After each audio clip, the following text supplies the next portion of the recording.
Everyone, this is Manish and again welcome back at EduMoney and hope you all guys are doing well. So guys, आज के video में हम बात करने जा रहे हैं बीपीओ के बारे में। बेसिकली बीपीओ होता क्या है, क्या सैलरी स्ट्रक्चर होती है, कौन सी इंडिया में टॉप बीपीओ की कंपनीज है एंड क्या इसके पॉजिटिव और नेगेटिव थिंग्स है। सो चलिए हम वीडियो को शुरू करते हैं। बीपीओ की फुल फॉर्म होती है बिजनेस प्रोसेस आउटसोर्सिंग। ये एक बिजनेस प्रैक्टिस है जिसके अंदर की हम एक कॉन्टैक्ट करते हैं जिसमें कि किसी कंपनी के जो नॉन प्राइमरी बिजनेस एक्टिविटीज और फंक्शंस होते हैं उनको किसी थर्ड पार्टी प्रोवाइडर को कॉन्ट्रैक्ट बेसिस पर करने के लिए दे दिया जाता है। तो फॉर एग्जांपल हमारे इंडिया में बहुत सारी कंपनियां लाइक एयरटेल है। तो एयरटेल एक टेलीकॉम कंपनी है जो कि टेलीकॉम सर्विस प्रोवाइड कराती है। सो इसके बहुत सारे काम होते हैं। फॉर एग्जांपल जो यूजर का डेटा आया है उसको सिक्योर रखना है एंड उन्हें कस्टमर सपोर्ट प्रोवाइड करना है। तो अब एयरटेल का काम क्या है कि वो जो आपको टेलीकॉम सर्विस प्रोवाइड कर रही है उसमें आपको बातें होती है, आपको वो काम कोर काम एयरटेल कर रही है एंड जो उसका बैक ऑफिस का काम है जितना भी कि लाइक जैसे कस्टमर सपोर्ट प्रोवाइड करना, तो उसके लिए वो किसी थर्ड कंपनी को हायर कर लेती है कॉन्ट्रैक्ट बेसिस पे एंड वो अपनी सर्विस प्रोवाइड करती है उस कस्टमर सपोर्ट के लिए एंड एयरटेल अपना काम करती रहती है प्रॉपरली कोर जॉब के ऊपर। सो फॉर एग्जांपल जैसे कि टीसीएस होती है, तो टीसीएस एक बहुत बड़ा ग्रुप है जो कि ऑलमोस्ट सारे सेक्टर्स में अपनी सर्विस प्रोवाइड करती है। तो वो काफी सारी कंपनीज के साथ कांटेक्ट कर लेती है, उनसे अपना काम कराती है जिनको खुद नहीं कर सकती या जिसमें खुद टीसीएस के पास एक्सपर्टाइज नहीं है, उन काम को वो दूसरी कंपनी से करा लेती है। उसके बाद क्या सैलरी स्ट्रक्चर्स होती है, तो जैसा कि आप देख पा रहे हैं हमने कुछ कंपनीज लाइक जैसे विप्रो एंड टीसीएस के बेसिस पे हम सैलरी स्ट्रक्चर बताएंगे।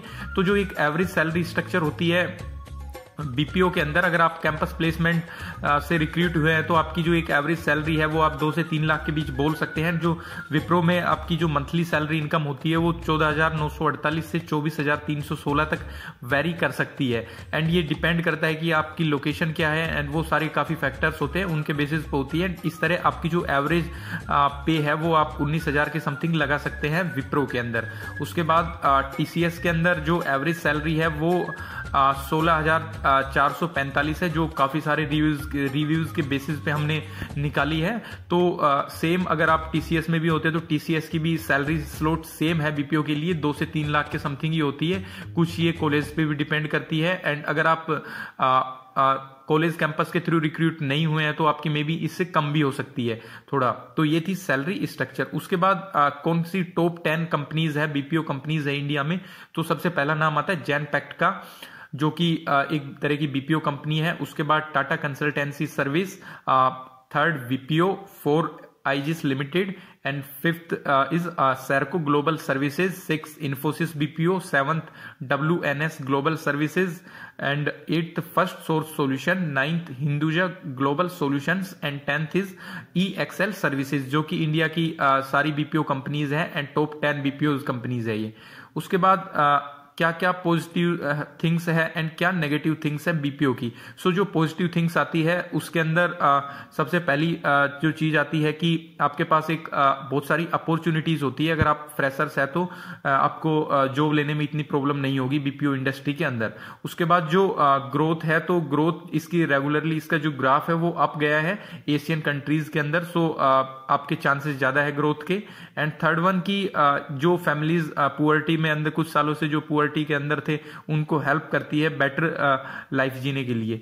सो कुछ नेगेटिव थिंग्स भी है बीपीओ जॉब्स की। तो जो नंबर 1 आती है, जो इसका स्लिप साइकिल है वो डिस्टर्ब कर देता है जो इसके अंदर काम करते हैं उन एम्प्लॉयज को। इस वजह से उनमें स्ट्रेस आ जाती है क्योंकि जो शिफ्ट्स होती है वो नाइट्स में भी होती है, तीनों शिफ्ट्स में काम करना पड़ता है। तो इस वजह से जो स्लिप साइकिल हो जाए वो डिस्टर्ब हो जाता है, जिसकी वजह से स्ट्रेस होती है एम्प्लॉयज को। उसके बाद जो नेक्स्ट है, तो नेक्स्ट क्या आता है कि इनकी जो अगेन वो फ्लेक्सिबल टाइमिंग्स की प्रॉब्लम है।